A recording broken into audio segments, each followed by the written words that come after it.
Bonsoir, ici Christelle, bienvenue dans cette vidéo sur mon défi des 100 jours. Défi dans lequel je partage comment je maintiens mon alignement et ma connexion à mon cœur par une petite vidéo presque quotidienne. Alors là, j'ai failli, j'allais pas faire de vidéo, là je suis sortie prendre l'air parce que je sentais que j'avais besoin d'oxygène. Mais je suis hier dans la vidéo, je vous disais que j'étais un petit peu malade. Aujourd'hui, je suis très malade. J'ai passé une nuit rare à agoniser, du coup je me suis levée pour prendre des cachets. J'aime pas tellement prendre des médicaments chimiques, mais là à 2h du matin il fallait que je fasse quelque chose.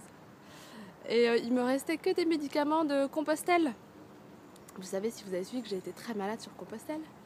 Et le truc c'est qu'en Espagne, je sais pas comment ça se fait, mais ils ont un truc avec les médicaments de fou, c'est-à-dire que chez nous, le Nurofen, ça s'achète, ou l'ibuprofène en général, en petits cachets de 200 mg, et puis il y en a 10 ou 20 par boîte. Là-bas, le plus petit conditionnement, c'est du 600 mg, et c'est une boîte de 50. Donc là, j'avais que ça. Donc j'ai pris un 600 mg à 2h du mat, ça m'a bien fait de l'effet. Et du coup, voilà, ce qui est dur aujourd'hui, c'est que je déteste être malade. Donc là, ça vient bien me chercher sur l'accueil de la situation que j'ai beaucoup de mal à accueillir. Parce qu'il y a une partie de moi que ça énerve beaucoup, au fond de moi, de dire mais non, mais là aujourd'hui du coup j'ai rien pu faire de tout ce que j'ai à faire. Donc mes projets et tous les dossiers que j'ai envie de voir avancer n'ont pas avancé. Et le truc, c'est que la colère crée une perte d'alignement. Être en colère et être aligné, c'est pas très compatible. Donc aujourd'hui, beaucoup de colère, beaucoup de frustration. Là, je suis quand même sortie prendre l'air parce que vraiment, j'avais besoin d'oxygéner mon corps. Donc je fais une petite balade à un rythme très lent et très courte. Et voilà, la question c'est l'accueil, comment j'accueille ce qui est là.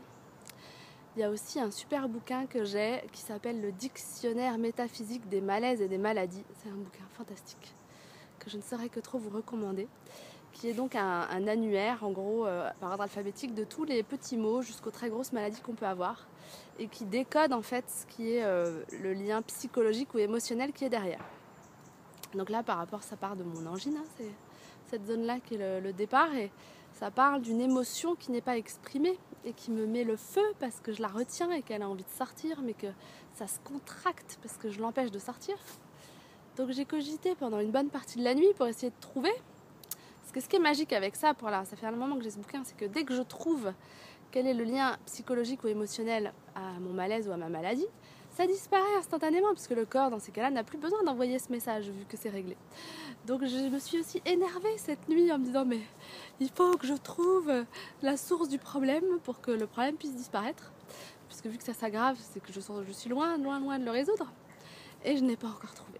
Et ça, c'est aussi très frustrant, puisque je sais que j'ai un pouvoir sur ce que je suis en train de vivre, et je n'arrive pas à le mettre en action, et ça crée beaucoup de frustration. Donc voilà, tout ça mis bout à bout, je suis très frustrée aujourd'hui, très agacée, et puis pas bien. Et quand je suis pas bien, je suis rarement sereine. Et accepter que je suis malade et que c'est comme ça. Donc une journée pas très top sur l'alignement, mais c'est ainsi et je voulais vous le partager. Bonsoir. Eh bien écoutez, voilà pour les news. Je vous souhaite une belle soirée, merci d'avoir regardé cette vidéo et à bientôt pour la suite du défi. Ciao. Et je vous montre ce livre dont je viens de vous parler là, qui est vraiment super chouette. Donc le grand dictionnaire des malaises et des maladies de Jacques Martel et les éditions Quintessence. Donc voilà, c'est vraiment hyper chouette. Voilà Jacques. Et donc vous voyez, c'est vraiment fait comme un dictionnaire. Il y a toutes les parties du corps, toutes les maladies, maux de tête, méchanceté. Il y a même des comportements ou des attitudes. Avoir un chat dans la gorge, avoir mal au dos, il y a toutes les vertèbres, il y a la signification de chaque doigt et de chaque dent aussi. Ouais, ça c'est les dents.